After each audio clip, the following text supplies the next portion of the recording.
Heroines of Avalon and Other Tales by Anne Katz Sullivan।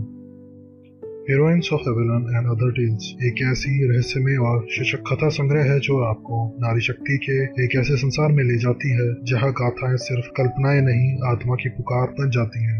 N cats की यह कालजयी पुस्तक सेल्टिक इतिहास की जड़ों से उपजी कहानियों को एक नई चेतना और एक पुरातन गरिमा के साथ प्रस्तुत करती है। हर कहानी में प्राचीन नारी शक्ति की एक लौ जलती है, वो नारी जिसे समय ने भुला दिया पर जिसकी आत्मा आज भी प्रकृति, साहस और आध्यात्मिक जागरूकता में धधकती है। ग्रहण, एलन ऑफ द वेस्ट जैसी योद्धा नायिका सिर्फ पात्र नहीं है, वे प्रतीक हैं उस दिव्य अस्तित्व की जिसे सदियों तक सत्तात्मक मिथ्यों ने दबा दिया। लेकिन यहाँ इन कहानियों के जरिए वे फिर बोलती है, आत्मा की भाषा में आह्वान करती है उस शक्ति को जिसे हम सब ने अपने भीतर महसूस किया है पर शब्द नहीं दे सके। सलिवन की लेखनी कविता सी बहती है, शब्दों में संगीत है, दृश्यों में जादू और भावनाओं में गहराई। कहानियां सिर्फ कल्पना नहीं रचती, वे अंतरात्मा को छूती हैं, एक आंतरिक यात्रा पर ले जाती है जहाँ पाठक अपने पूर्वजों और अपनी खोई हुई पहचान से जुड़ता है। हर कहानी एक दर्पण है जिसमें पाठक खुद को, अपने दर्द को, अपनी शक्ति को पहचान सकता है। जहाँ दुख अंधकार नहीं बल्कि एक द्वार है प्रकाश की ओर, जहाँ जीवन की विकट परिस्थितियाँ किसी नायक की नहीं, किसी नायिका की कहानी बनती है जो टूटकर भी नहीं बिखरती,